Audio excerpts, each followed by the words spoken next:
Yes, we can see your screen.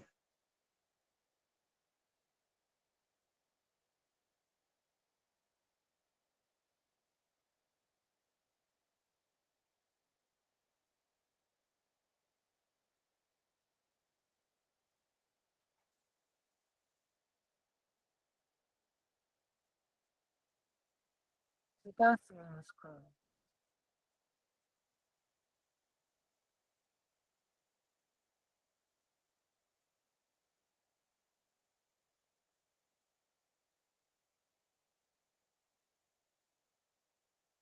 Well, I don't present it for you. Can't see my screen. So,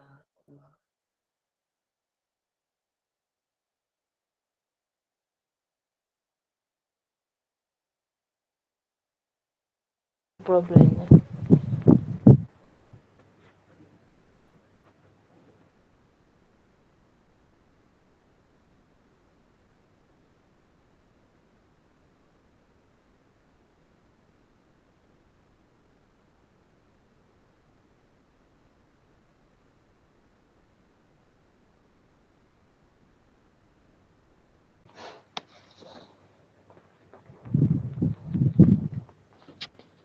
Can't see Those the saying they can't see my screen, I just shared it now. So by now you should be able to see the screen. Yeah, so you know how we did it last week. In order for the class not to be rowdy, I'm going to mute everyone. So you if you guys have said any you're question, muted. just kindly drop your question in the chat box and I'll attend to it as we move along. So that's where other people's mic will not be disturbing or distracting the class. I'm going to mute everyone now before we start fully.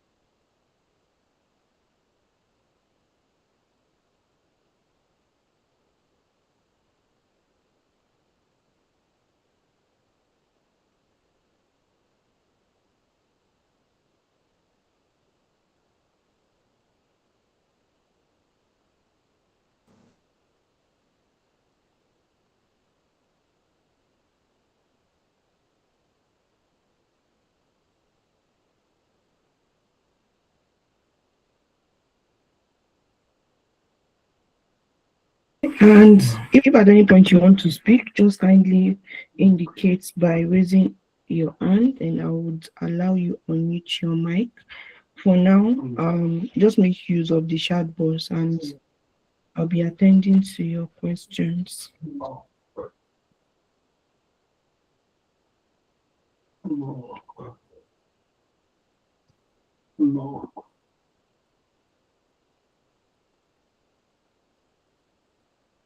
Ebere, cannot I see my screen? I just want to confirm if it's only her. Okay. Um, Ebere, I think is your network. Is your network. Others can see my screen, so I don't know if you would want to log out and join back. Probably it would work. So yeah, so let's dive in. I know I promised us to solve a question this week, right? But I realized that there are some things that we have to touch before we solve that question. Because if I dive into solving question now, we might have a lot of drawback here and there. So I just wanted us to like touch on everything that needs to be touched before we um dive in fully into solving question. That way we would all be on the same page. I hope you can all hear me very loud and clear. My voice breaking. Okay, thank you very much.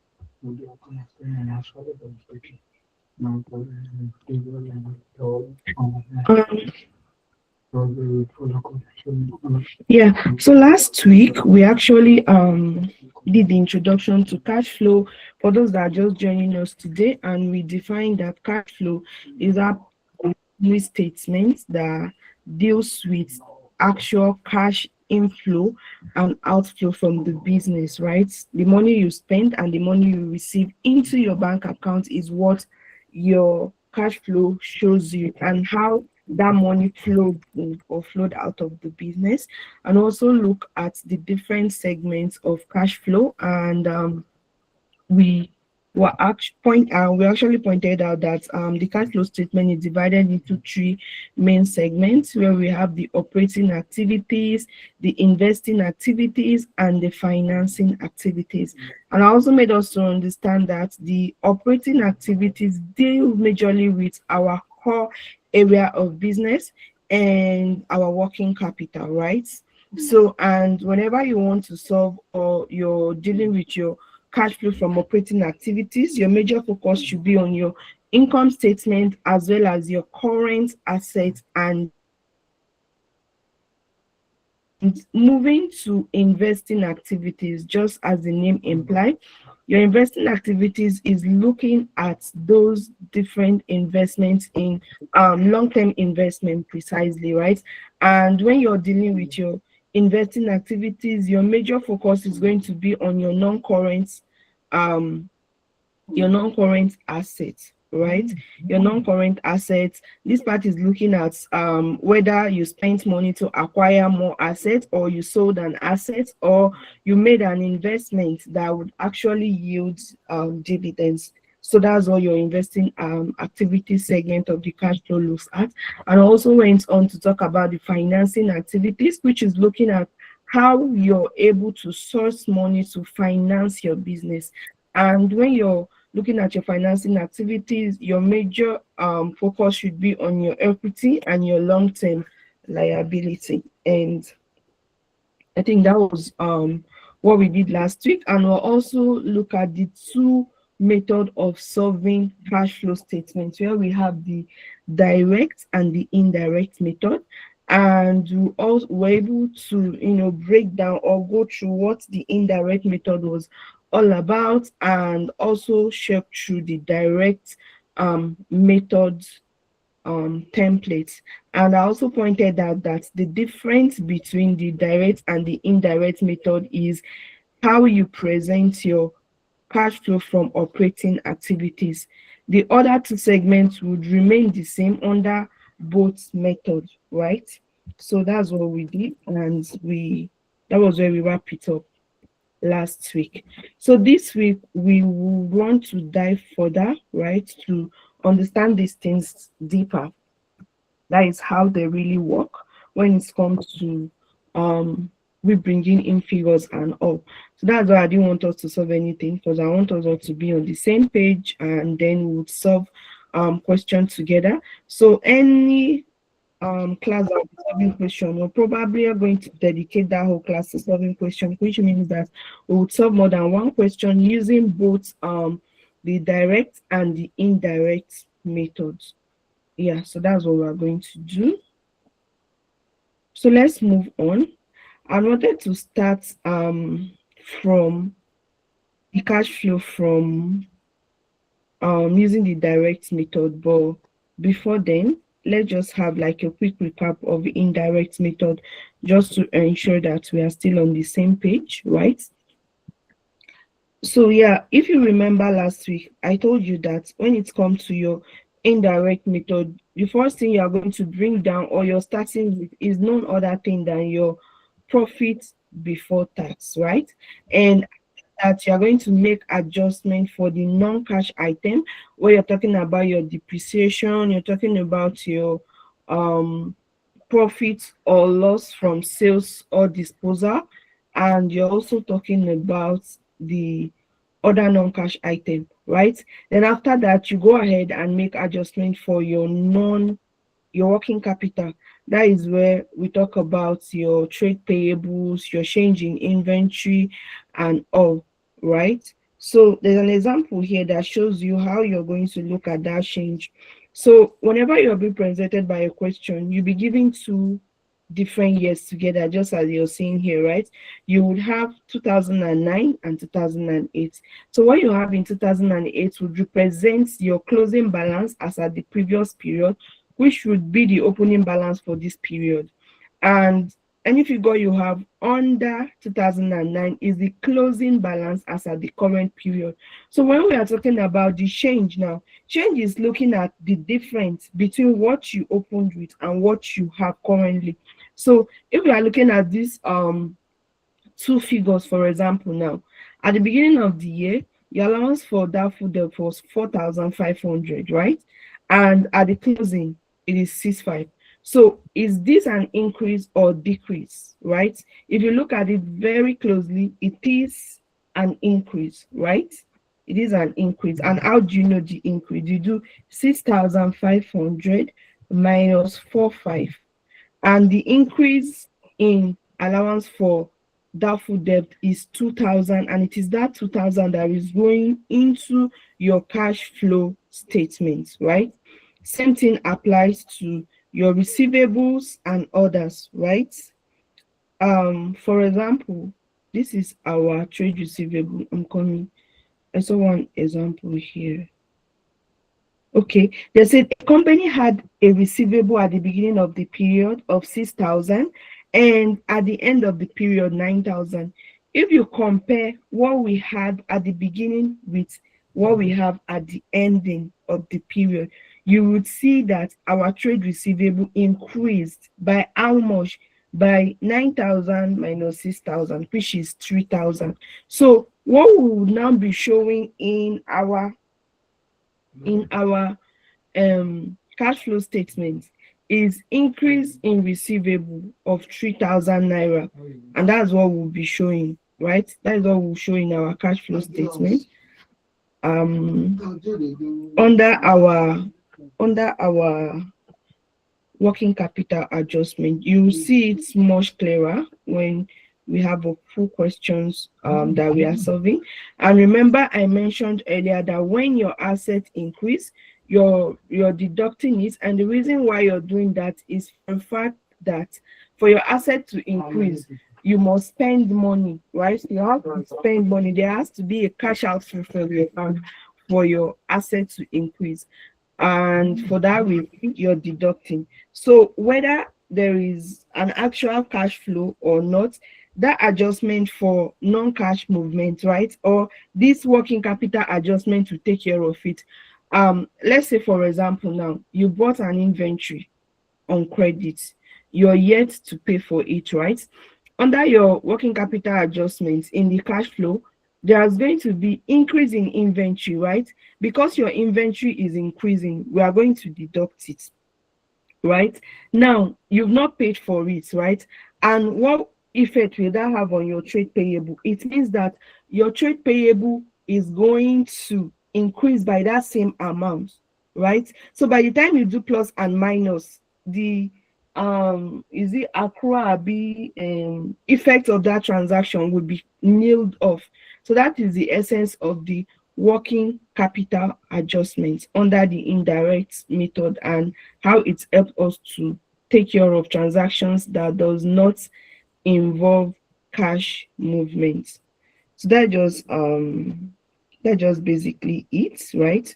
So we can just walk through this. So this all these parts that I'm scrolling through, they're just trying to like explain what those different working capital adjustments is about and what they intend to achieve and all, right? So but the main thing you should just put at the back of your mind when it comes to working capital adjustment is there an increase or decrease? That's the first question you ask yourself, right? Will this transaction result in an increase or decrease? If it's an increase, the next question is, does this increase result in me spending money, or will it result in money flowing into the organization? And that will now help you to know when you are to add or when you are to deduct. If money is flowing out, it means you're losing money, you're deducting. If money is coming in, it means you're receiving money, you're going to add. For example, when your inventory decrease, you have inventory and it has decrease. For example, let's just say our inventory, let's just assume that this is inventory, right? And let's just assume that this is the opening and this is the closing. So if your opening balance is 6,500 for inventory and you are closing with 45, so what does that tell you? It tells you that your inventory has reduced by 2,000. And what does it mean? That means you sold, and when you sold, money flows into the organization. And if you're asking that, it's not all sales that are cash based, the effect of that transaction on receivable, if you did not receive any cash for that particular sales, would actually take care of that part, right? Yeah, let me check. Does anyone have any questions so far? Okay, I hope we are still together and we are good. Let's use our emoji so that I know that we are still together. All right. Thank you very, very much. So let's continue. So yeah, so that being said, right? That being said, so let's just move ahead to the direct method of solving cash flow statements. The direct method of solving cash flow statements. So all these places just explaining it. So at your own leisure time, just try and go through it, right? But it's just basically everything that I've explained so far. That's just what it is. So when there is increase in your inventory, it means you actually spent more money to get the inventory in, and that will result in you having cash outflow and vice versa. So that's just basically it. So yeah, and all these little example in between, let's ensure that okay, so let's just look at this one together. This is an example, right? They said a company make I just want this to be very interactive, right? So that I'll be sure that we are on the same page, right? So if I ask you, you're just going to put the answer in the chat box so that I know you are following. They say a company made an operating profit before tax of 16,000 in the year just ended. Depreciation charge was 15,000. Do we still remember what I said about depreciation? When you have cash flow and you are giving information about your depreciation, you are adding it back. Why? Because depreciation is a non-cash item, right? And remember, we are solving this using the indirect method. So when you have your question and you're solving indirect method, the first thing you're going to bring down is what? Your profit before tax, right? After that, you're going to make adjustment for the non-cash item. Now, they say there was a gain of 5,000 naira on disposal of assets. Do we still remember what we say would how we say we would treat gain on disposal?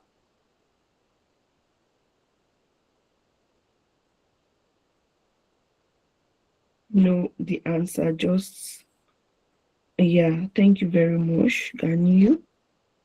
Gain on disposal is deducted while loss is added back.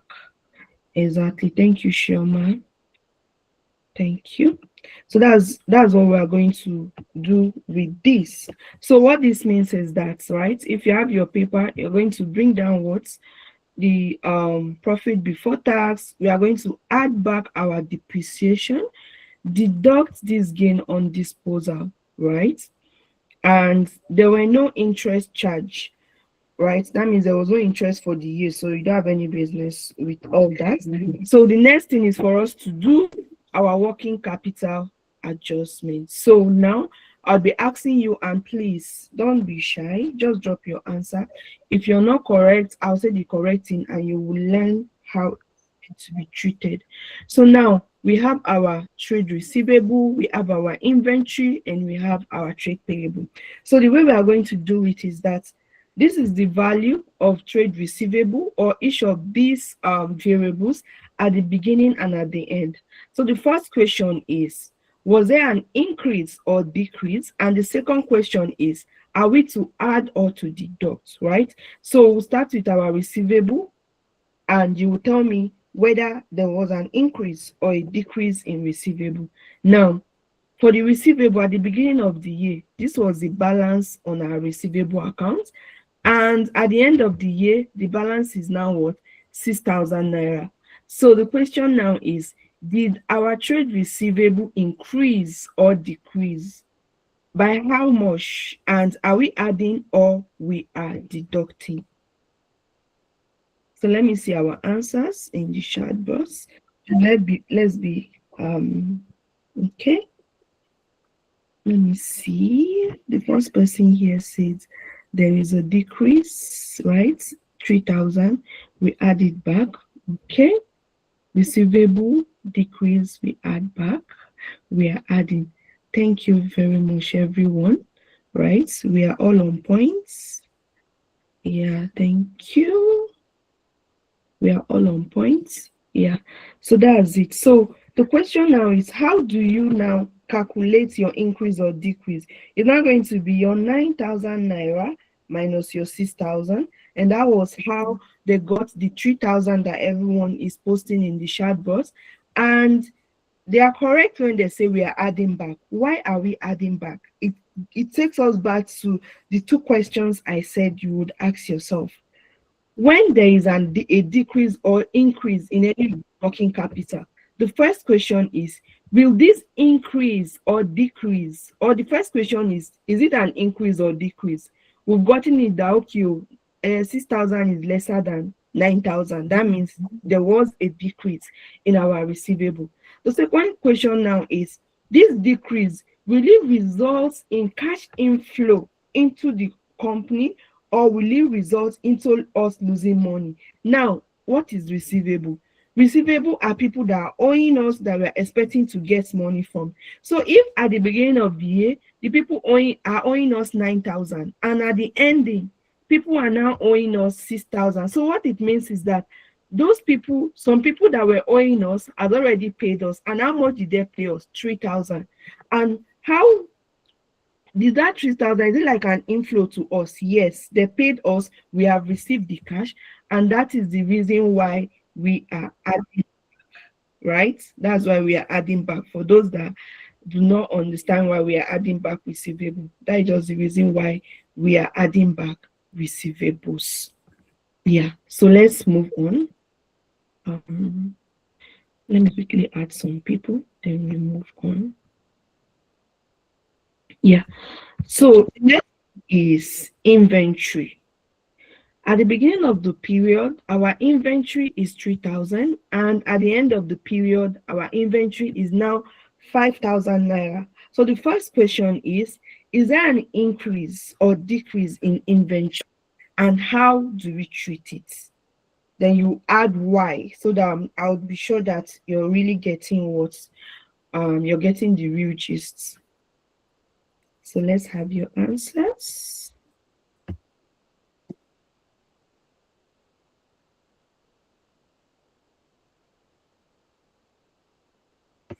Okay, so let's see.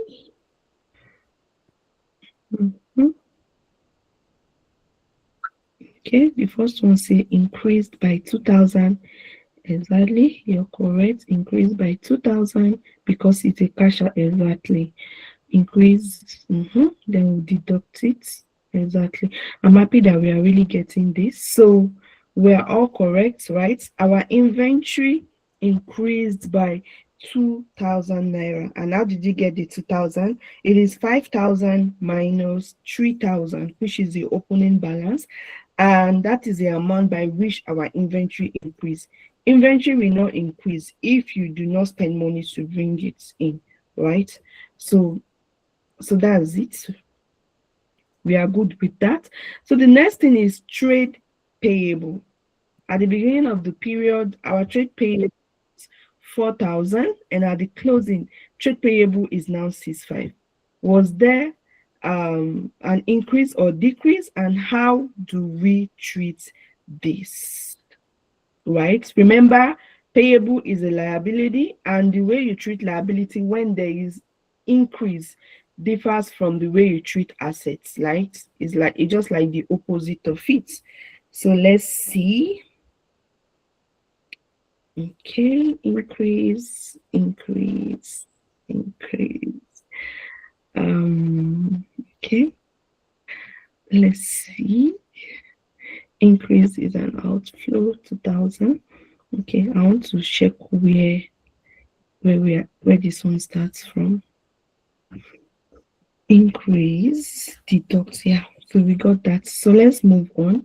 It increased by 2,500. Is it 25? Let me check. Yeah, that's 4,065 minus 4,000. So that's 25. All right. So let's see what we say we'll do with it. The first person here says that pets say we should add it. It increased by 2,000. Ganiyu, I know that was a mistake. Probably you wanted to type 25, right? Um, exactly. So we are adding that back. Payable increased by 25. We are to add back. Yeah, kind of increase, increase, increase. So yeah, thank you everyone. We are all on point. So now trade payable is increasing. You might be asking that why are we adding or why are we deducting, right? When your liability increase, you're going to add this. And when it reduces, you're lessening it. Why? Because reduction in liability means that the people you were owing before, you have paid them part of the money you were owing them. And that is why you are reducing it when your liability reduce, right? But when it increase, you are adding it, right? You are adding it. So you might say, was there cash outflow or not? The effect is going to fall under the second leg of the transaction. Let's just take, for example, you bought inventory on credit, you've not paid for it, right? What effect will that have on your working capital? Your inventory is going to increase, let's just say by 2,000, for example, right? Your inventory has increased by 2,000. What will you do? You're lessening it. Why? Because your inventory has increased by that amount. Then the trade payable now, since you have not paid for it, has increased by that same amount. You are adding it. So it's not. It's just more like saying plus times minus. Be anyhow you want to put it. So that 2,500 is just going to, or 2,000 is going to nil off because it didn't result in any actual cash inflow. So that's just how it works, and that is how it takes care of whether you bought on credit or you sold on credit. It will, the adjustments or netting off would happen within the working capital adjustments. I hope we are fine and we are on the same page. Yeah, you say you have a question. Mm-hmm. Exactly. Yes, you are right. Onyekashi. So if your assets increase, you're going to deduct it. But if liability increase, you will add it, and vice versa. So that is how it works. That is how it works. I hope that answers your question, Onyekashi. And does anyone has any other question before I move on? If we are all good, let's use our emoji and we would move forward.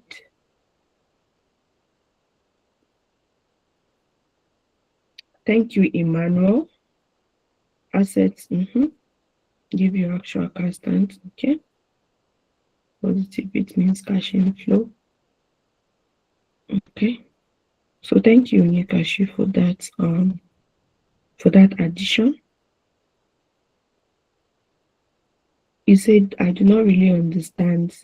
Shinelo, go ahead and drop your question. I'll attend to. Oluwatoyin said you do not really understand the trade payable. Yes, trade payable. Payables are money you are owing people, right? Payable is a liability. Payable is a liability. When the liability increase, that is just like the sheet code. When assets increase, you are deducting. When your asset reduces, you're adding back. The reason why if assets reduce, you are adding back is that for your asset to reduce, you must have sold something, right? So when assets reduce, you are adding, When assets increase, you are deducting. Then the opposite happen with liability. When your liability increase, you are adding, and when liability reduces, you're deducting. Why? Because liability reducing means that the people you are owing, you have paid them part of what you are owing them, and that is a cash outflow from the business, and that is why you would deduct it. So that is just basically it. Don't drag it. Just put that at the back of your mind and you'll be able to just sort it. You stated that we have two ways to verify. Yes, the two ways to verify is one, whenever there is a transaction in any of your working capital, the first, whether working capital or not, when you're dealing with cash flow, the first question is the transaction that happened, right? You look at the transaction. Does this transaction really result into cash outflow from your bank as a business, or will it result into you receiving money into the business, right? So if you're receiving money, it means money is adding up, right? You add it. If it will result in you losing money or paying out cash, you deduct it. Then when it comes to your working capital, just as I explained earlier, you don't have to stress to say, okay, what if I sold on credit? Whatever it is, the working capital adjustment will take care of it, right? Just as I use inventory, for example. When your inventory increases, the first question is, did my inventory increase or not? If it increase, yes, okay. For in what are the likely things that would result from my inventory increasing? Will I be paying out cash, right, or not? That is the first question, right? So, but the question now is whether you are paying cash or not. Once your inventory increase, you reduce it. So if you pay that cash, the reduction takes care of the cash that flowed out. But if you didn't pay cash to acquire that inventory, the result is going to affect your trade payable. That means your trade payable will increase by that same amount, which would result in a net of everything will just zero out like that. So that is just basically how it works. That is just how it works. That is how it works. Accruals and prepayments. Accruals and prepayments. Accruals is just like saying you have incurred an expense. Is it the payable I'm talking about, right? Accrued expenses. You've incurred an expense that you have not paid for. Is a liability now, right? So if you're dealing with accrued expenses, right? Those accruals are liability and you treat it the same way, right?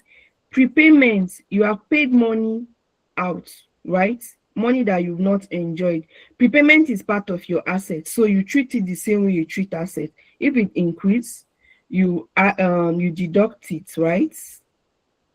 If it increase, you deduct it, and if it reduce, you are going to add it, right? So that is just basically how it works. So whatever you want to do, just group it under asset and liability, and to become really easier for you to like know how to treat it. That is the first thing.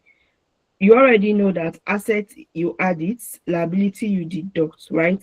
Then from there you'd be able to handle it without much exactly. Whenever money goes out, you deduct. If your payable increase, that means you have saved money. You add it here. So whatever works for you, but that is just basically it. When it comes to cash flow, any transaction that results in cash inflow or outflow or money going out, if money goes out, you deduct. If it comes in, you will add it, right? And all those non-cash item adjustments, working capital adjustments will take care of every other transaction, whether it is that you bought something on credit or you sold on credit. The working capital adjustment will take care of that. So that's just basically it. Can we solve this question using direct method? Of course we are, but I don't want us to skip, right? I don't want us to skip. So we are done explaining indirect method. So we'll look at the solution on this, then um we'll now move to direct method, explain it, then we'll now solve the question under that one as well. I don't want to pack everything together, so we would not confuse ourselves. So that's just why I'm taking it bit by bit. I hope you are still together. Hope we are not sleeping. No. If I catch you sleeping. Okay, so let's move on. Let me see. Okay, someone is trying to join the class. Yeah, so let's continue. So that takes care of this, and this is the answer. This is the way it will be presented in the operating cash flow segment, right? Our whatever profits has been brought down. Depreciation was added back because it's a non-cash item, right? And remember, we agreed that this will be deducted because it is gain. At the end of the day, you have this decrease, increase in inventory. We got everything right, and at the end of the day, you're deducting your tax, which leaves us with net cash flow from operating activities, and this is basically it with your indirect method, right? So let's look at what this will look like under the direct method. John, I'm not going to take this with us. Let's ensure we do it on our own. The answer would be, I think, at the end of your own, just to make sure that you really understand the concept very well. I'm really spending time here because it is important you understand the concept. When you understand it from all these small questions, even if you have like 2 pages of questions on cash flow, you'll be able to take your time to understand the reason behind every addition or subtraction that you are going to be doing. Or yeah, so let me check. Does anyone have any question? No. Okay, so let's just move on. Let's move on. So let's move on. Yeah, so a company made operating profits in the year they were again the same thing. They're just giving you more questions to practice, to try your hands on. So just ensure you do them. This one has a solution here, right? This one has a solution here. So that's just basically it. So let's just look at it and ensure we understand how this works with indirect method. I don't want anyone to say that it's only direct method I know or indirect method. You must learn how to do both, right? You must learn how to do both. That's why I'm taking my time. If not, by now I'm supposed to have finished this one, but I'm taking time to repeat myself. Well, the question would always.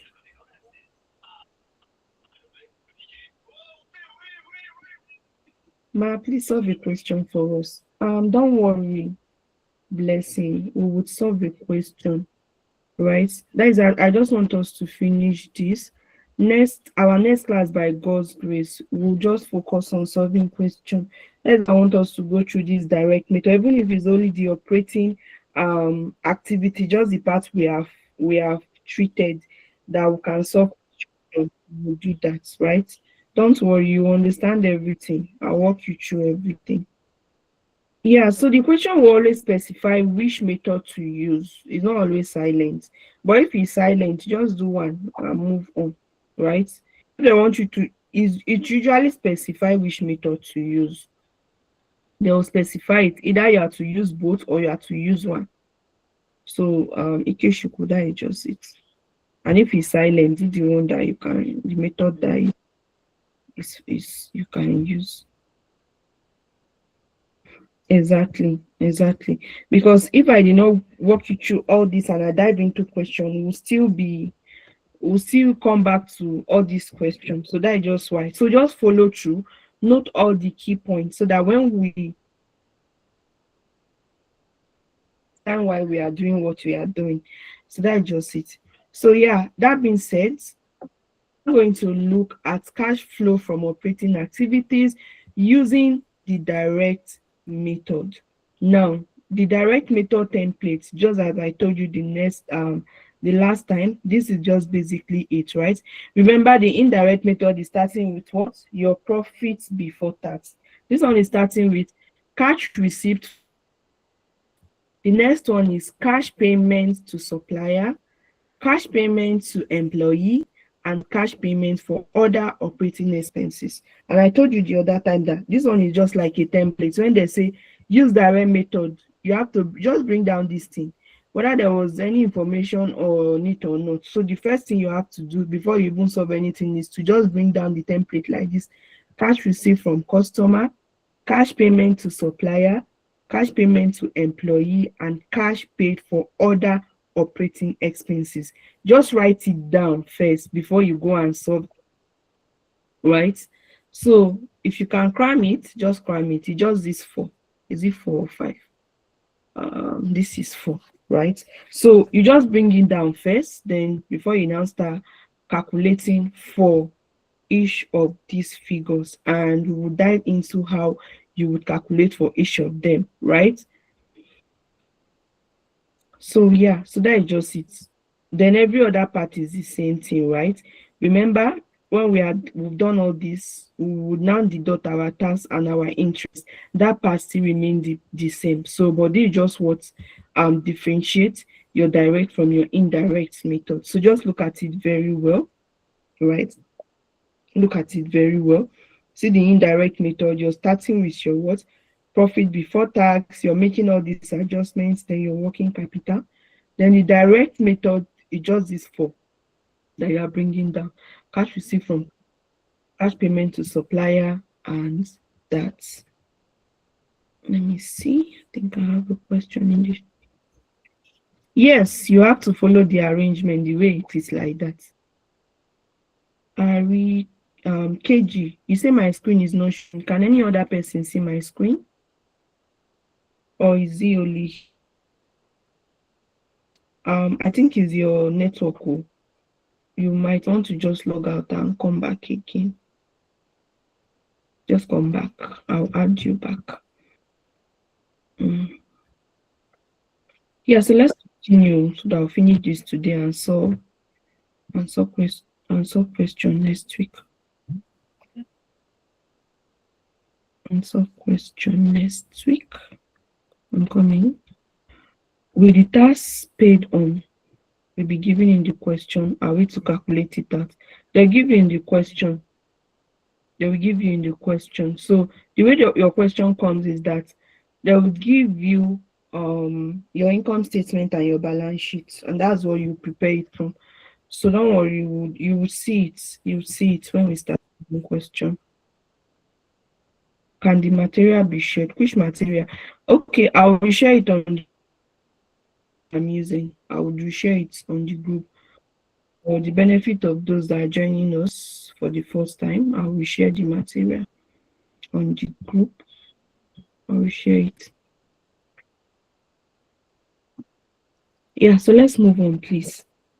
So yeah, just follow. You are not going to change it, or you follow the arrangement the way it is like this. Cash received from customer. Why? Because you want to bring down the money that you paid, the one that came in first, before you now start deducting the one that went out. You can see the way it's following. Cash received from customer. It is money that you are receiving from customer. So that is why this one is positive. Cash payment to supplier. You are the one paying them, right? Cash payment to employee, it is an outflow. So that is why you see every other thing is deducted. Why this one is just positive? Because this is the only cash inflow. So the arrangement will still be the way it is like this. Don't change anything.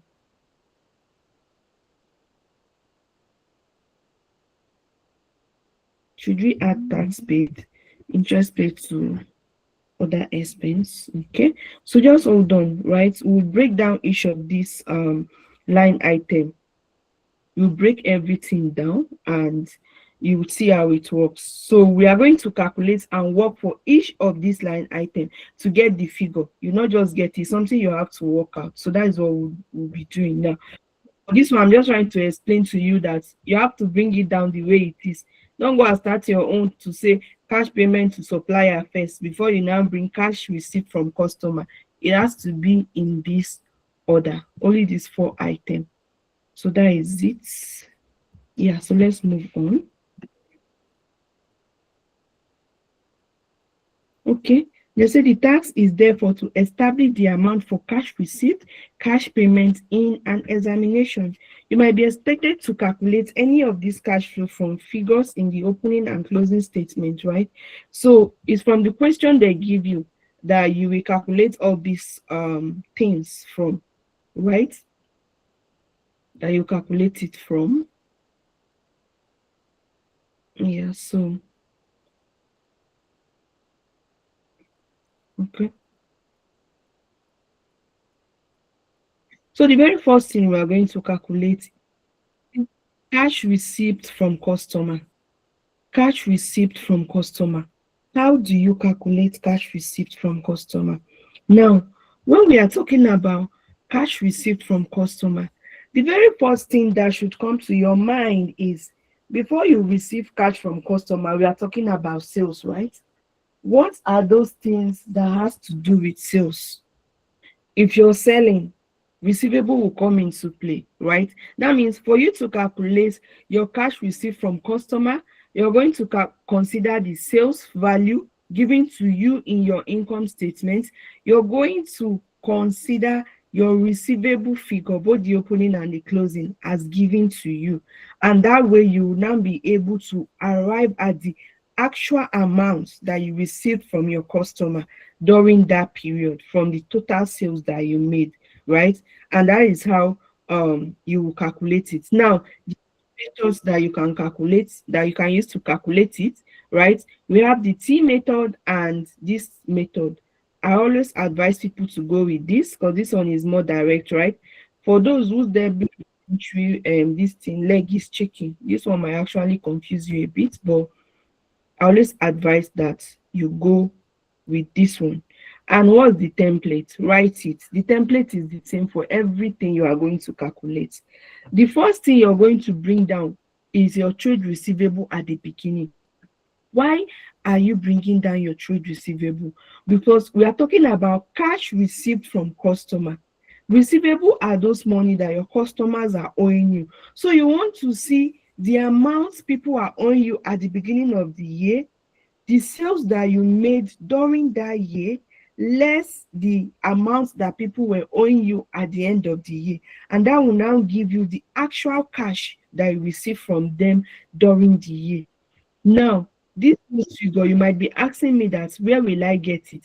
The income statement that you'd be giving, the revenue on it is what you are going to take as your sales for the year.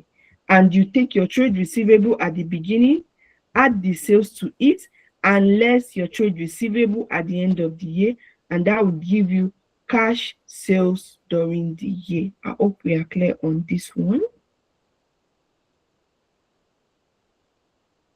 The T method. Yeah. So if that's why I say that if your double entry is actually very strong, the T method will be easier for you, right? But for most people, it's better you just use that straight line method because before you say what am I debiting and crediting, you might just miss up things, right? But if you know your double entry is actually on point, go with the T method. But for me, I always advise that most people should just go for that normal method. Can we deduct any other apart from the four mentioned? Yeah, other operating expenses is there. So under that other operating expenses, you will be making other adjustment under it, right? So if there's anything to add or deduct, that is where you would be doing it. Ayo, what's your problem? Why the cry emoji? You would understand. Don't worry, don't worry. I'll go over it. I'll go over it. Don't worry. So I always advise that you come with your pen and paper. So what did I said? What's in our template? Cash received from customer is what we are calculating. And what does cash received from customer means? The cash you collected from your customer. And what would even result in you calculating the sales? If you don't make sales to customer, will you receive any cash from them? The answer is no. Now, another thing you ask yourself is Is it all my sales that is for cash? The answer is no. So if you are not making all your sales for cash, meaning people can owe you, and that is what is bringing receivable into this place, right? So when we are talking about cash receipt from customer, first thing that comes to your mind is your sales and your receivable, right? Because when you are selling, you might sell on credit or you will sell on credit, depending on your policy, right? So now, and I said that the first thing you're going to do is, from the question you were giving, bring down your trade receivable at the beginning of the year, bring down the figure. Just like that, our question, trade receivable at the beginning is 9,000, for example. Let's say we're giving 50,000 as our sales figure. You will add it to that 9,000. How much? 59,000. At the end of the day, our trade receivable is now 5,000. You deduct that 5,000 from your 59,000, you will be left with what? 54,000 as the actual cash you receive from customer. So once you get this figure, just go back to where you have your table here, put the figure here, put it here. That is your cash receipt from customer. You have gotten that figure. You put it there before we now move to the next one. I hope you are now clear.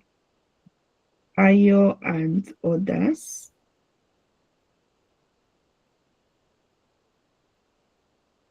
Yes, okay. So don't worry, when we are solving it, you would understand it better. You understand it better. When we are picking the figures we are adding. Yes, cash received from customer. I see the same thing. You are just trying to look at amount that you have received, you have collected so far from those people that are owing you. So that is just basically it. That's basically it.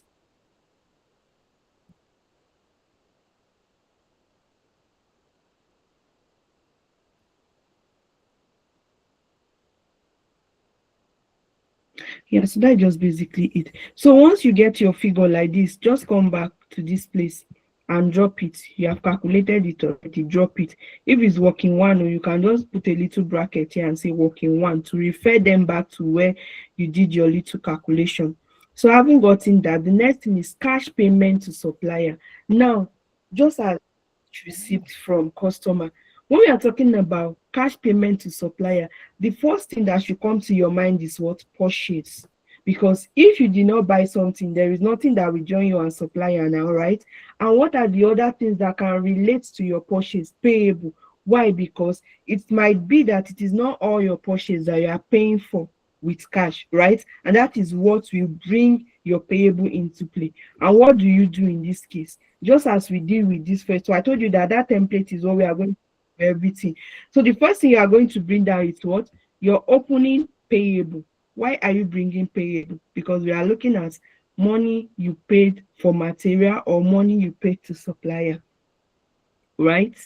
So don't worry about this one yet. I'll explain why we have this here, right? I'll explain it. But the template for calculating cash paid to supplier is still the same thing with what we did for cash payment, cash received from customer. So your trade receivable at the beginning of the period, you bring it down. You will add your purchases. Why purchase? Because you are dealing with supplier. Supplier are the people that supplies you goods. They are the people you buy from, right? So you're trying to compare your total purchase for the period against your trade payable at the beginning of the period and at the end of the period to know the actual cash that actually left your bank to those supplier. So what this thing is just basically doing is taking care of that working capital adjustments that we did under the indirect method. So that is just what this thing is doing here, right? So the template is the same. Your opening trade payable, add purchases, then you less your close payable, and that will give you your cash paid to material and be cash paid for to supplier. This figure that you get here, you take it back to your template and drop it. You take it back to your template and put it where? Cash paid to supplier and deduct it. Now, you might be asking me that, what is this other small calculation that was done here? Let me check if there's any question before I do this one. Okay, there is no. So this calculation now, what is telling you is that unlike your sales, that your income statement will say this is my sales or revenue is just the first line item that you would see. Your purchases might actually not be given to you directly in the question. And for you to get your purchase, you have to do a working back. And what do we call working back? Remember how we calculate to get our cost of sales, right? Remember that to get your cost of sales, you are going to say what? Opening inventory, right? Add purchases and you less your closing inventory, and that will give you your cost of sales. In this case now, we're not giving the purchase and we want to get our purchase. So you are going to reverse everything. Why? Because in your question you have your closing inventory, you have your opening inventory, and you have the cost of sales, but you do not have the purchase. So you do a working back, right? Instead of saying opening inventory, add purchase, you don't have purchase. What you are going to say is closing inventory, add cost of sales, then you less your opening inventory, and that will give you your purchase for the year. So it is this purchase that you have now that you are now going to add to the opening payable here for you to calculate your figure. So that is why they brought this out, because the question might not, most question will not give you payable separately as a line item for you to just pick and come and bring it here and say, this is my purchase. So you have to calculate for the purchase before you now calculate for payment to supplier. I know it might be sounding complicated, but trust me, it is not. It is not complicated at all. It is not.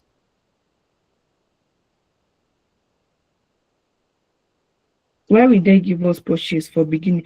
Purchase is only one. You are not giving purchase. So that is why we are trying to calculate for the purchase before we even go ahead to calculate payment to supplier. Why? Because we need the purchase for us to know the actual cash that you paid to your supplier.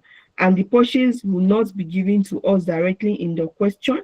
And that is why we have to do that working back to get our purchase. And I've explained why we are doing the working back, that the normal thing to do to get our cost of sales is what? Opening inventory, add purchases, and we will less our. Yes, Mr. James, you can derive it using the T format as well. Whatever works for you, you can do that.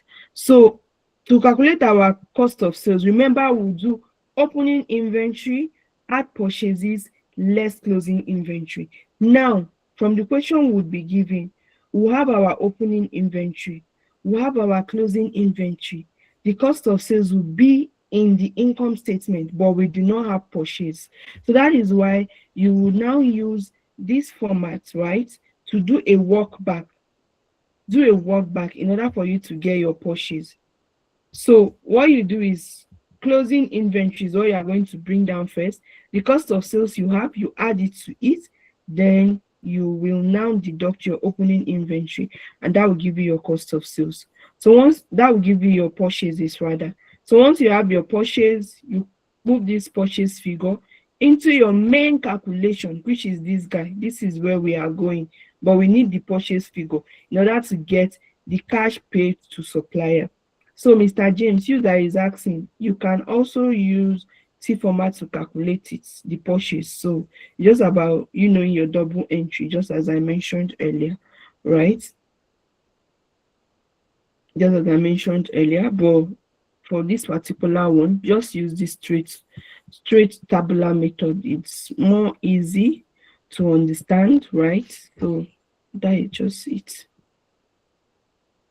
So that is it. I hope we are clear on this before I move forward. Are we together? Or are we sleeping already? Am I the only one here? Let me know so that I'll go and sleep too. Okay, thank you very much. So, thank you, Adewale. So, let's move forward since we don't have any question. Don't worry, this one, in fact, is very simple. It's very simple. So, when we, by the time we solve one or two questions, you people will be the one to be solving it. I'll just be looking. Yeah, so let's move on. Let's move on. Yeah, so that's how you calculate for um cash payment to supplier. Cash payment to employee is straightforward, right? Because some questions will just give you the cash payment to employee right in. Now, you might be asking why you're having accrual here. The reason is salary and wages that is usually presented in your income statement mostly is not because you have paid cash on it, right? Sometimes you have salary payable, but the expense part of it would be captured in that month that you incur that expenses. So that part that you've not paid would be accrued, is going to your payable, right? And that's like an accrued expenses. So that is why to calculate our wages and salary, you have to consider your accrued wages in order for you to know the actual amount that you paid during that year or during that period as salary and wages. So that is why you are going to take this into consideration. So from the current liability side of your statement of financial position or balance sheet, you look through it to see if you have accrued salary and wages, right? You'll be given both the beginning and the closing period. So you just pick your accrued salary and wages at the beginning, bring it down the way we've been doing it. The wages and salary expenses from the year, you will get this from your income statement under your operating expenses, probably under admin or whichever that this was placed under.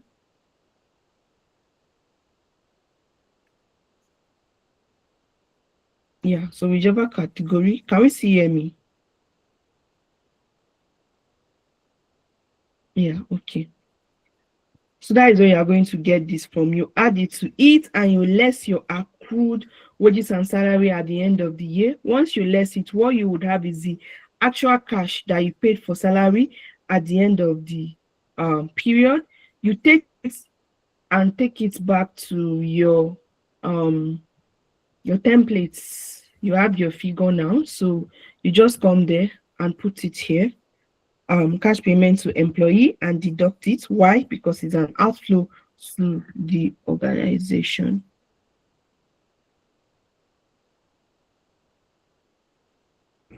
To the organization. So the next one is cash paid for other expenses. Now, under this cash paid to other operating expenses is where all those non-cash adjustment that we do before is going to come under, where you would know whether you're adding back your distribution, where you're going to do whether there's profits on disposal or loss. That's what you're going to do or make all those adjustments under, right? So who is asking for, okay, you say I should go over the cash paid to employee again.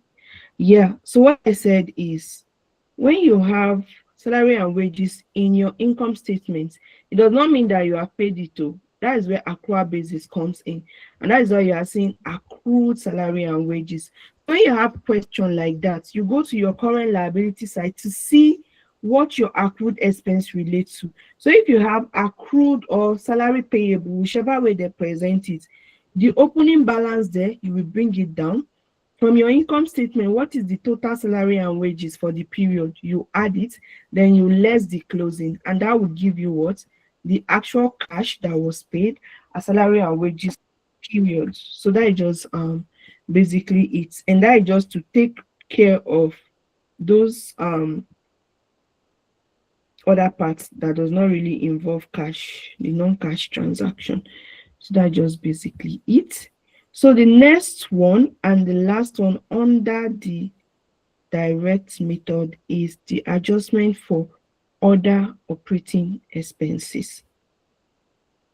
Okay, yeah, so what they are just telling you now is that there are situations where you have had salary that has been paid in advance, the business would have a receivable and the working would change to the following. That is, if you have the salary being paid, that means you paid your employer, be employees in advance, right? So what you would have is this instead. So what you would do is your wages and salary paid in advance at the beginning of the period, right? You would put that here. Wages and salary paid in the year, and wages and salary paid at the end of the period. So you are going to deduct all this from the one you opened with to know the actual one that was paid that relates to that period. So you only use this one when the questions clearly specify that you paid salary in advance, and this scenario is very rare. It hardly comes to play in question, but should you come across it, this is how you're going to tackle it.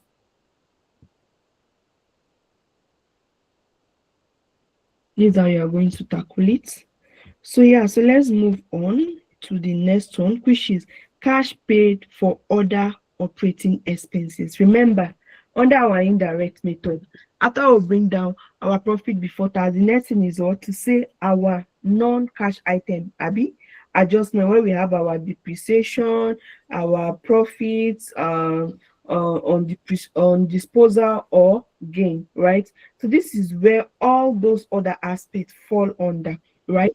If you notice what we've been doing since, all these things are us making adjustment for working capital in a way, right? Because you see that we've touched our um inventory in the process of calculating cash payment to supplier. We have touched our receivables, we have touched our payable, right?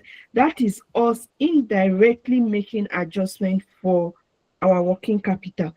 And this other part is now going to take care of the non-cash side of things. So this is how you work that one out, right? So payable for other expenses. So the other payable that we treated the other time is trade payable, the one that relates to your sales. So you know we have other payables, maybe for all those your other expenses. And when you say other expenses, it does not include your salary, right? Because salary is like a line item and we've taken care of it already. So other payable beside the trade payable and the salary is what you are going to take care of here. So there's a payable for other expenses at the beginning, other expense in the year, excluding depreciation, right? Excluding what? Depreciation. So what this means is that other expense for the year, for example, you are giving your expenses, you're selling at distribution expenses. You are going to bring down all those expenses, but what will you do? You will deduct your depreciation from it. You remove your depreciation from it.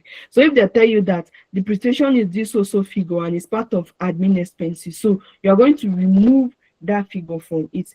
Remember that under indirect method we are adding back. Why? Because what we are bringing down is our profit before tax, but this one we are dealing with the expenses directly, and that is why we would deduct depreciation from it, right? In order to get the actual expense for that period. Then you will not deduct the payable for other expense at the end of the year in order for you to know what the actual cash that you paid for other operating expenses. Yeah, so that's how it works. That's how it works. I'm coming. Let me add people.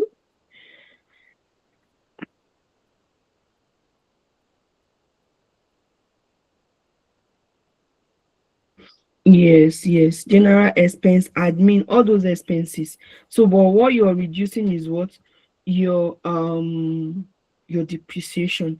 And if they mention that your loss on what is it called?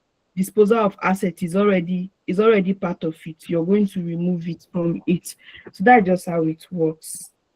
That is how it works. That's how it works. Yeah.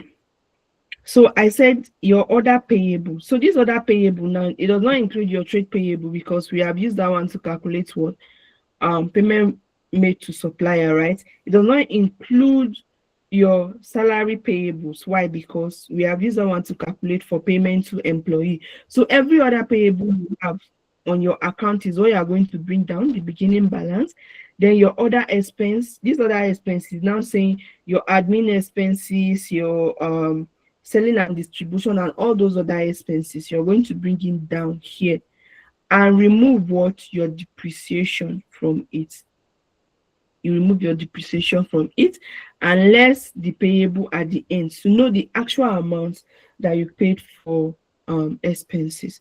So just note it down like that. By the time we are solving question, you would understand, you understand why we are doing what we are doing, right? Because we've already explained it. It might not really make much sense now until you see where we are picking those figures from, where we are adding it, and how we are solving it.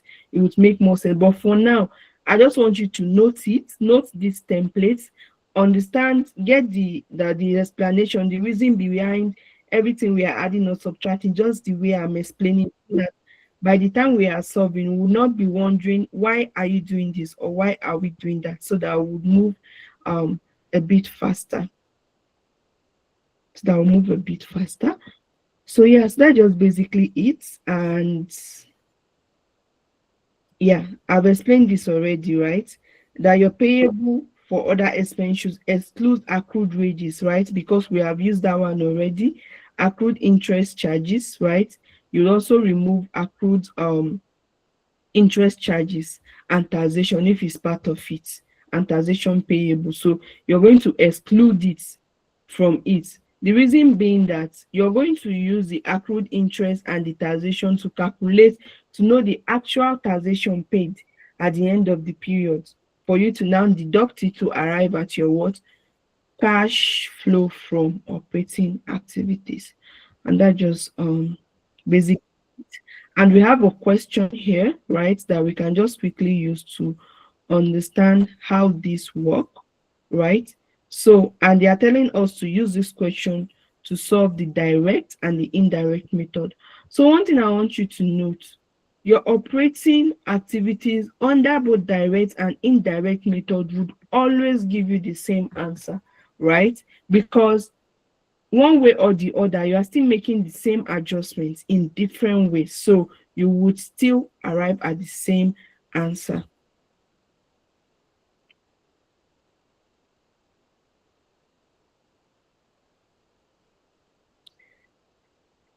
No, it's not anything accrued. The only accrued expense you're going to exclude is the one that relates to employee, because one, we have used that one already. The one that relates to interest and the one that relates to taxation, because you will still use them to calculate for the actual amount of interest in the period, as well as the actual amount of taxation paid. And the one that relates to salary and wages, we've already used it to calculate um cash flow, be cash payment to employees. So that is why we are exempting those three from it. It's not all accrued that you will receive. KG, hope you've gotten that. Exactly. So when you are calculating this cash from operating expenses, all those non-cash items, you are removing them. They're removing them. So that is just how you're doing. So if they tell you there is loss on disposal that's already been added as part of your probably admin expenses, so you deduct it from there, just to make sure that what you have is what you have actually the cash item. And that's the reason why we are removing our depreciation. I hope we are fine with that.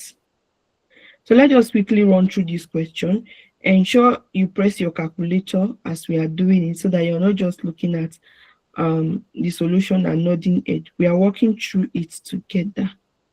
Working through it together. We're working through it together. So let's carry our calculator and press as we move along. So yeah, so this is the example. We're giving our sales figure, we're giving cost of sales. So this is more like saying they have given us income statement. This is the income statement that you have been given, and this is how your question would. They'll give you an income statement and they'll give you a balance sheet. But in this case, they didn't give us a full balance sheet. They just gave us like an extract from the balance sheet. Some of the figures that we would need for our calculation from the balance sheet is what we were given. And what's the requirement? Present the cash flow from operating activities as they would be presented in the statements of cash flow using the direct and the indirect method. So now let's start from the direct method. The direct method, what is the first thing that we are going to bring down? Cash received from customer. And what did I tell you about that? When they say cash received from customer, the first thing that comes to your mind is what? Your sales. What's the next thing? Receivable, because you will definitely sell on credit. And your receivable at the beginning of the period is what? 233,000. We'll bring that down, plus our sales of 1,280,000. Then we'll now less our receivable at the end of the period. Whatever value we have is what we would put under our cash received from customer. That was how they arrive at this amount. So just let me know if that was what you got to. Let me know if that's what you got to, right? Your receivable at the beginning, which is this 233, plus your sales for that period of this amount, then you less your receivable at the end, and that will give you your cash receipt from customer. So when we get that amount when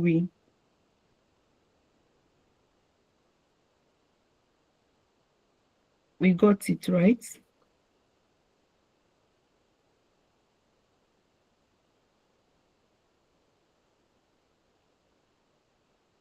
Okay, so I'm coming. Someone, how is profit from assets disposal a non-cash item?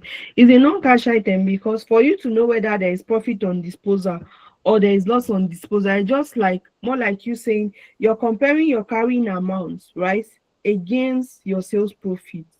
And what's your carrying amount? That is your cost less your accumulated depreciation, right? um Minus your sales profit and that will give you either a profit or loss on disposal. So it's not like that you get one extra cash to say, okay, this is the actual profit. It's just like an adjustment in your book. You're just comparing what you have against what you sold to know whether there is a profit or loss, and that is why it is a non-cash item. That is why it's a non-cash item. I hope you are good. Accounts, Sam Verad. I hope you are good with that. Okay.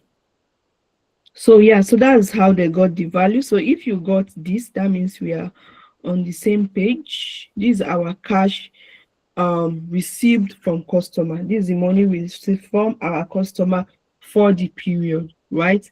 Now the next thing we want to solve is what? Cash payment to supplier.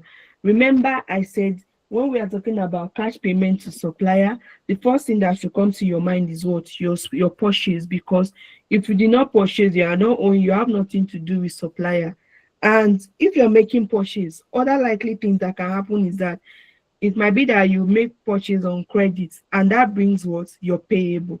When you want to calculate cash payment to supplier, your purchase and your payable should be the first thing that would come to mind. Yeah.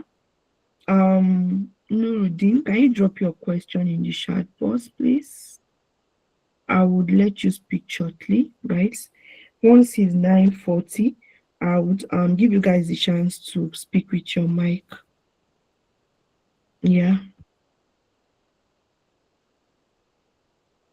Please, if you have any question, just drop it in the chat box and I'll attend to it the way I've been attending to every other question that has been dropped there, since I didn't miss any questions so far.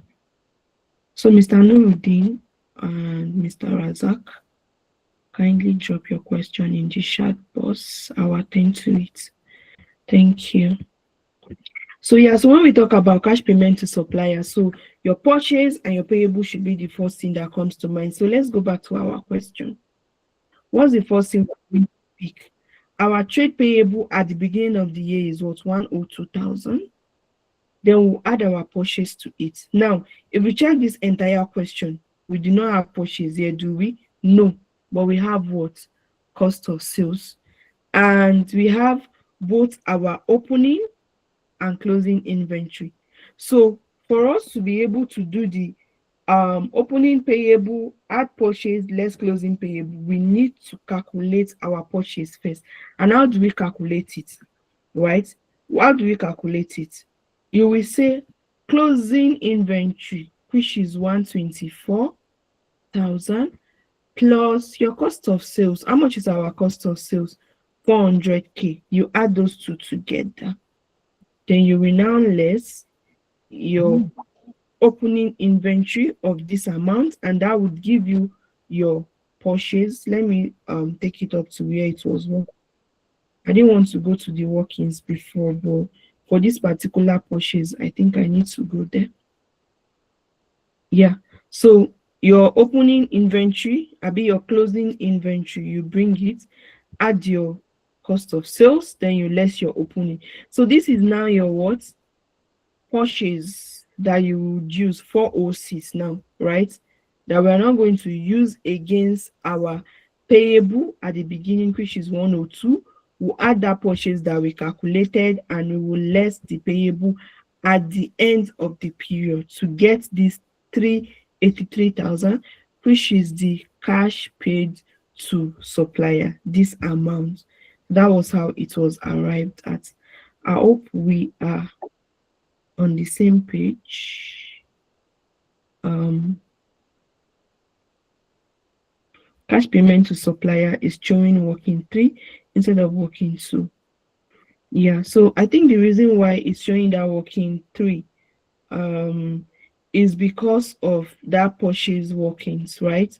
So the working for purchases was what was the working 2, right? And the working 3 is now the actual workings for the cash paid to supplier.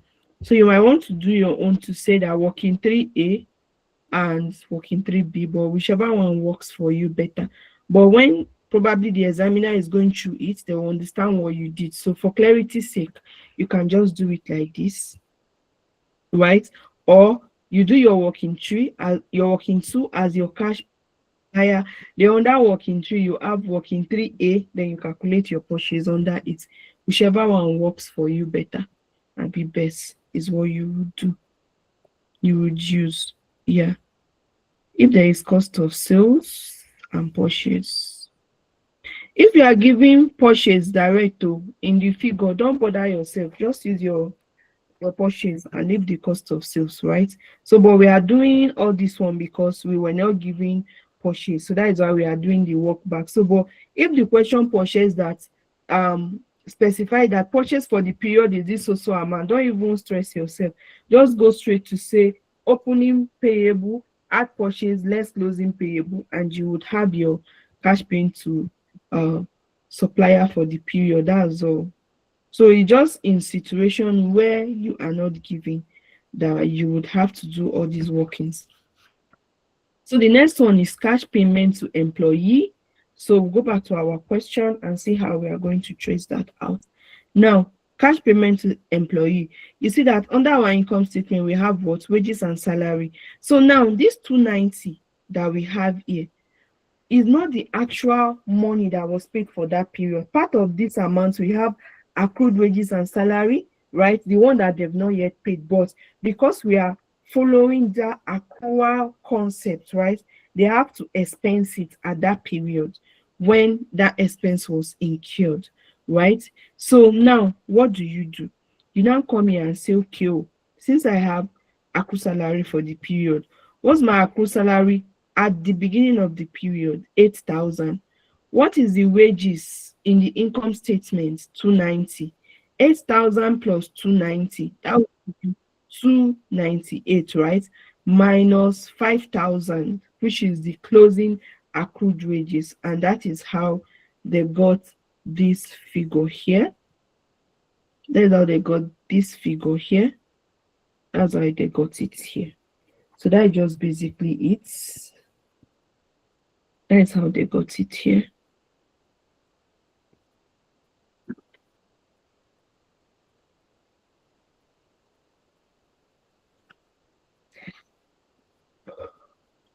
Okay.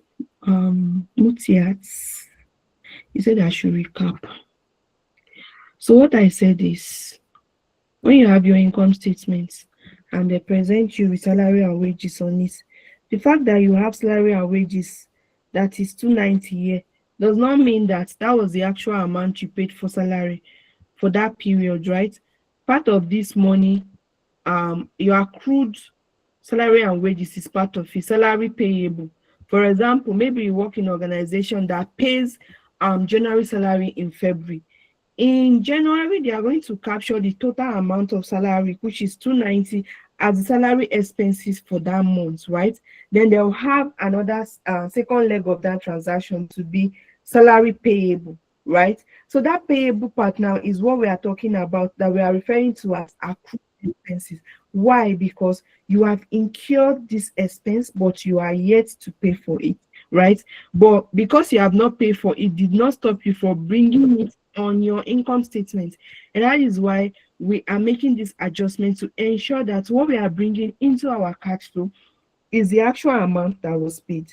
And that is why we would say opening accrued expenses plus the 290 you have on your income statement minus your closing accrued expenses. And that would give you the actual amount you paid as salary and wages for that period. So that's what we are doing there. But yet, I hope that answers your question.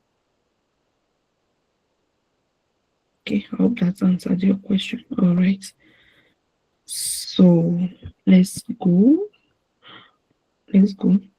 So that's that. So the next and the final thing on the template now is cash paid for what? Other operating expenses, right? Which is this, right? And so how do you now solve that one now? You have your income statement here, right? You have other expenses, including what? Depreciation of 25,000. So what they are telling you that there's depreciation, this 350, there's depreciation in it. What do? You remove depreciation to say that other operating expenses 350, right? Then less your depreciation. If you remove depreciation from this 350, what would you be left with? 325,000, and that's what your other operating expenses is. Now you now go to all these things. You have other payable, right? Beside the interest and tax, no, there is nothing like that. So all the adjustment, the only adjustment you are making here is to remove your depreciation, I think. So let's see what they got here. And that's it, right? Since you do not have other payables or other accrued expenses, right, beside the accrued interest and taxation, so that is why you have only this one like this, that it was only the depreciation that was received removed from it. So when you remove all the outflow, the money you spend from the money received, what you will be left with is what? Cash generated from operation. Now, the next thing is for you to remove your taxation and interest charge in order for you to know the net cash flow from operating activities. Now, how did they get this taxation? It's just simple. You see the same template you are using. What's the opening taxation under your accrued listing? The opening is what? 52,000.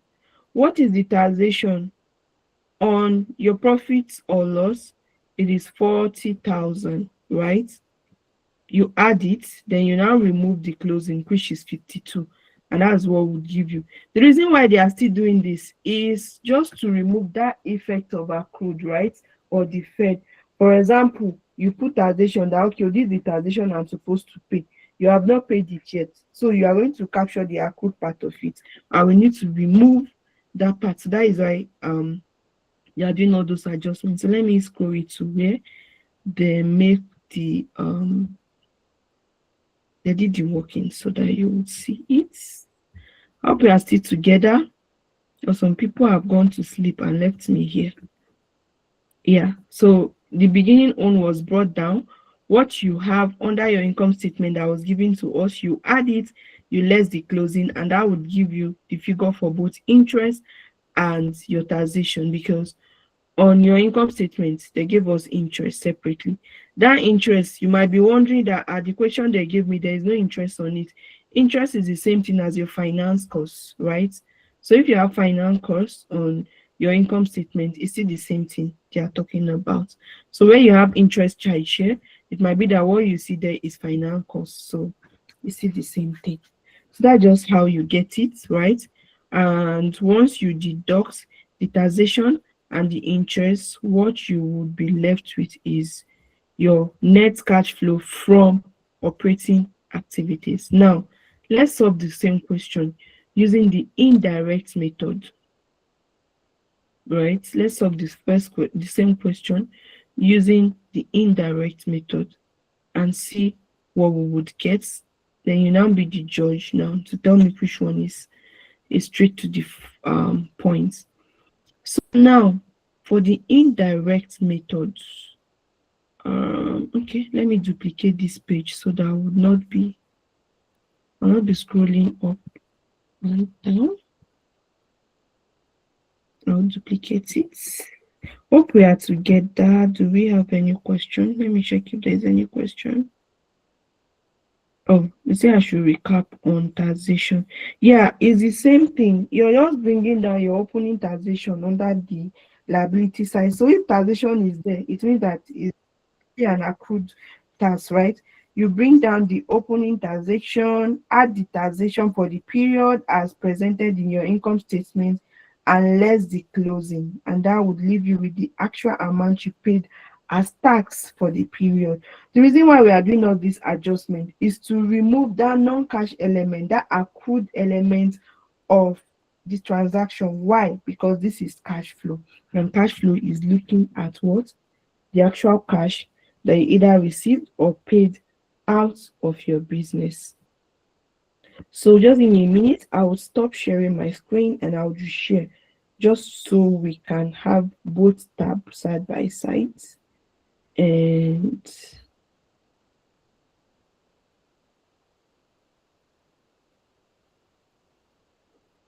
just so we'll have um, both tabs side by side. So let's confirm we can see my screen.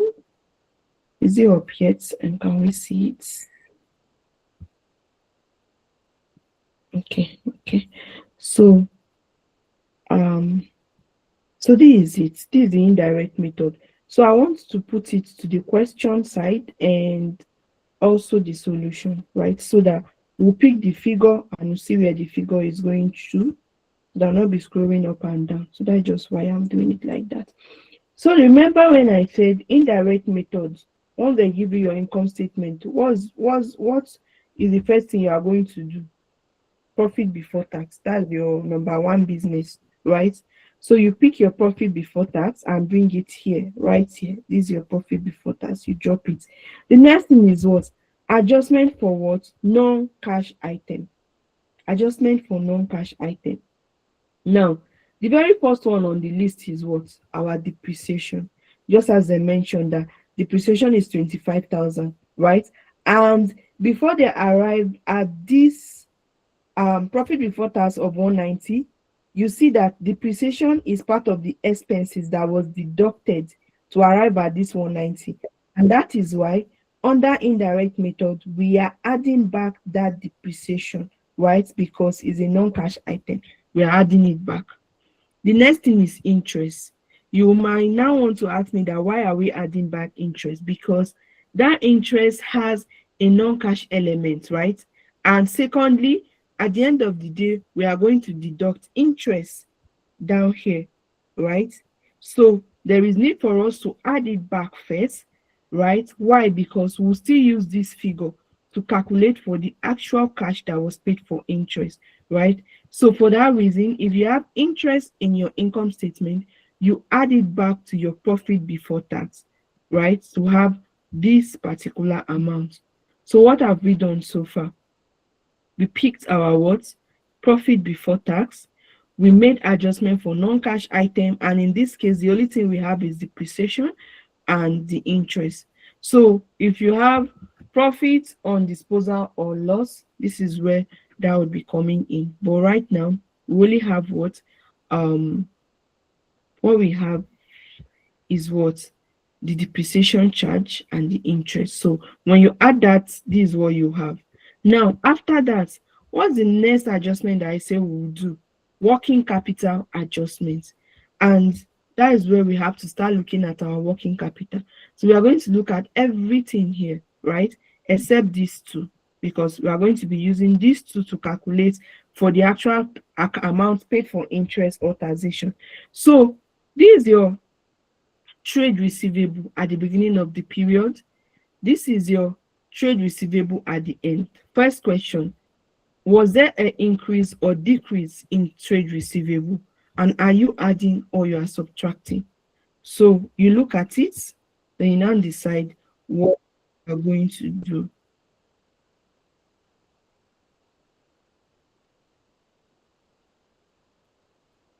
Okay, there is one item where adjustment is made. Okay. Yeah, so I'm coming. I'll come back to your question. Hope I'll answer you, but let's finish this first. So yeah, our trade receivable reduced, right? How did it reduce? The number of people, the amount people were owing you at the beginning of the period was 233. At the ending, people that the amount they are now owing is 219. That means your receivable has reduced, right? And we are adding it because what it means is that you have received money from the people that are owing you. That is why we are adding it. So the next one is your inventory. This was the inventory we opened with. This is our closing inventory. Did it increase or did it decrease? If it increase, does that increase result in you spending money or you are receiving money? So your answer will now determine whether you're deducting it or you're adding it. In this case, your inventory increased, right? And what it means is that you are losing money to bring in more inventory, right? And I told you that you should not bother yourself as to whether you paid for that inventory or not, because if you did not, the payable would handle that part and it will nil off. So that is just it. So the next thing is your trade payable. This trade payable now, did it increase or did it decrease? Your trade payable increased from 102 to 125. Remember, trade payable is a liability, and when there is increase in liability, you are going to deduct it. Don't bother yourself with what they did here. If I were you, I'll just do my own separately to avoid confusion. So the way I would approach my own is trade payable at the beginning minus trade payable at the ending. I'll drop the figure there, right? Accrued wages is also part of your payable at the beginning minus the ending. Is it an increase or decrease? Both are actually increased, right? Okay, this one decreased. So what I just did is like saying that they add both opening together and they are deducting it from both closing. They added the two together. So that is what you are seeing here. 125 plus this and 102 plus this. So the opening for trade payable and the accrued salary and the closing for trade payable and salary is what they added and deducted to get the increase and decrease in paid payable. And at the end of the day, you see that it still increase, right? So that just basically it. That just basically what they did here. So, but if you don't want to confuse yourself, you can just do your 125 minus this. Was it increase or decrease? You add it. This one minus this. This one is decrease, right? So you minus it like that. But plus or minus, at the end of the day, you still arrive at that same answer. So that's what they did here, and they add it. So for you to get cash generated from operation, this 265 plus this minus this plus this is what will give you this amount. And if you compare it with what we have under the direct method, you would see that it's still the same amount. If I'm not mistaken, it's still the same amount that you have, right? Cash generated from operation is still the same, because indirectly all the adjustment that you are making is still the same under both method, right? It's just the presentation that differs. So your tax paid, the same way we calculated it the other time, and your interest paid, you less it, you get what? Net cash flow from operating activities 209, which is the same thing with what we had using the direct method. I hope we are still together. Do we have any question? I thought we are meant to add when liability increase. Yes, we are adding when liability increase. The one I say you should deduct is the second one. That second one, it was increase 8,000 decrease to 5,000. That is decrease in liability. That is if you want to separate it. But if you want to do it the way they did it like this, you see that in their own solution, they added the trade payable opening, right, which is 125 plus 5,000. Where is that question again? Trade payable opening. The opening is 108 plus what? 8,000. They added the openings together, which is why you are seeing 108 plus 2,000 plus 8,000, and they now added the closings together, 125 plus this one.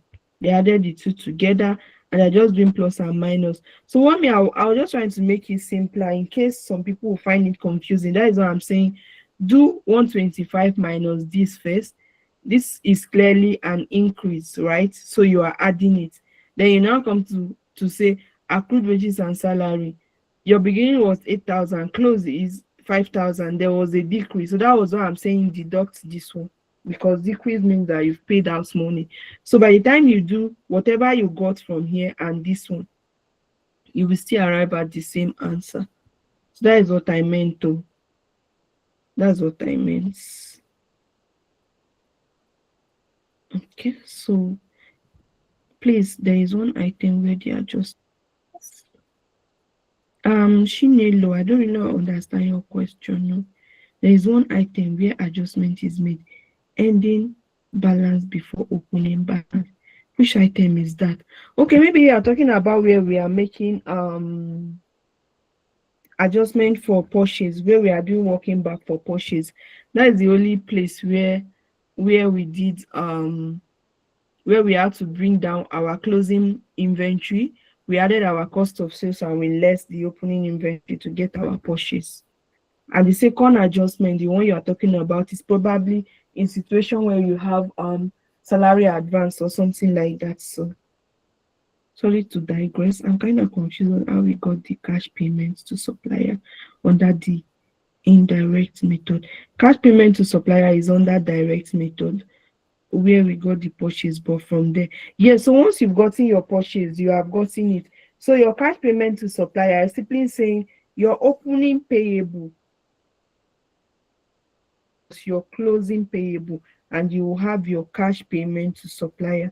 So I hope that answers your question. Adeyemi, just check with your calculator and let me know if you got that.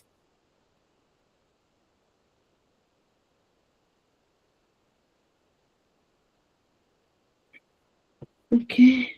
Can we ignore adding back the finance cost in operating? So the question is, the answer is whether you want to treat it under the financing activities or not, you would add it back, right? If you add it back there and you want to treat your finance cost under the financing, what it means is that that place where you are going to have, let me show you. This place where you will say deduct taxation, this place that you are deducting tax paid and interest paid, you will not deduct the interest paid here again. You will treat it under the finance cost. That is if you want to show it under the financing activities segment of the cash flow.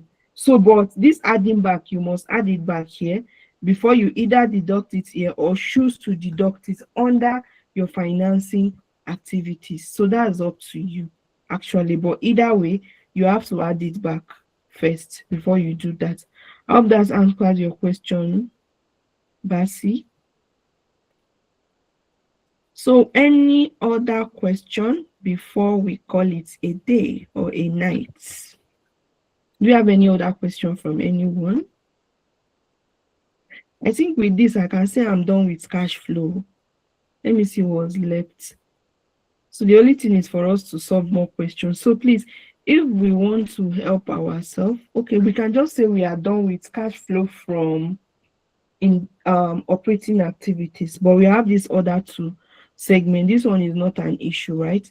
So what we will do is, if we should come by the time we come next week, right, God's willing, we would solve question using the direct and indirect method that we've learned, right? Then we would pause on the question, treat this investing, I will explain this investing and financing activities. Then we'll now complete the question to solve this other two parts. Then we'll know that we are done with cash flow. So please, let's ensure we go through everything that we have solved so far, right? Because it's really be stressful if, well, by the time we are solving comprehensive question, you are still drawing me back to the things that have taken my time to answer. So if you have any areas you're not clear with, just kindly create time to go through the class recording, right? To go through the class recording as well as the material as well, so that you understand this thing very, very well. Yes, don't worry. I will share the pack again for the benefit of those that are just joining us. Just give me a minute, Mr. Hamza, so that I'll give you the opportunity to be able to unmute your mic and speak if you have any question you really want to. Or please let's all not turn on our microphone at the same time, right?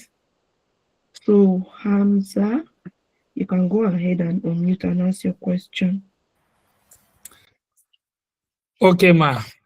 Thank you for the wonderful presentation. Actually, I wanted to use the medium and appreciate you for taking your time to explain it very well. At least we understand it much more better than before, and also to at least need your help with the materials in the group so that we can go through it before next class, so that at least while solving the complex questions there, that we find it very easy and we can quickly solve it in time.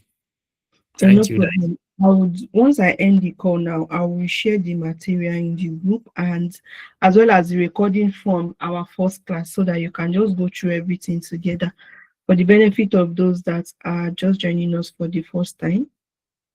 Yeah, so please just ensure you do your part so that when you are solving those comprehensive questions, you would be able to say, okay, this is just the part I do not understand, but you've gotten the real basis, right?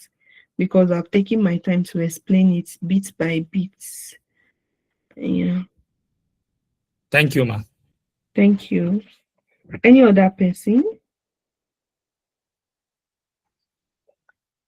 Yeah, so what I'll do before the next class, right, since I'm certain we'll solve the question.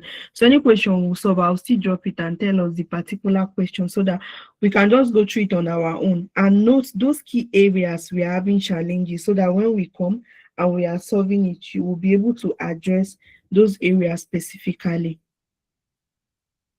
Yeah. So any other question before we call it a night? I know tomorrow is Monday, some people are sleeping already. So yeah, in the answer, absent of none, let's call it a night. See you guys same time next week. So if our class is to hold by 7, I would notify us before time, right? And if it's to hold by 8, just as today, I'll notify us before time. Thank you for joining today's class. Let's do this again next week by God's grace. And I'll drop the material as promised. Yeah, thank you very much for your cooperation. Thank you, ma. Yeah. Thank you, ma'am. We appreciate it. Thank you. Thank you very much. Really appreciate this wonderful Thank teaching. you, Thank ma'am. you very much. God bless you.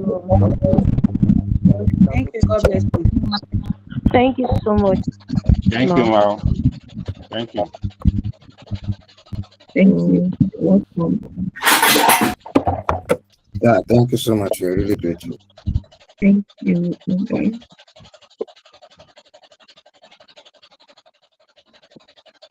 Thank you, ma'am. Thank you.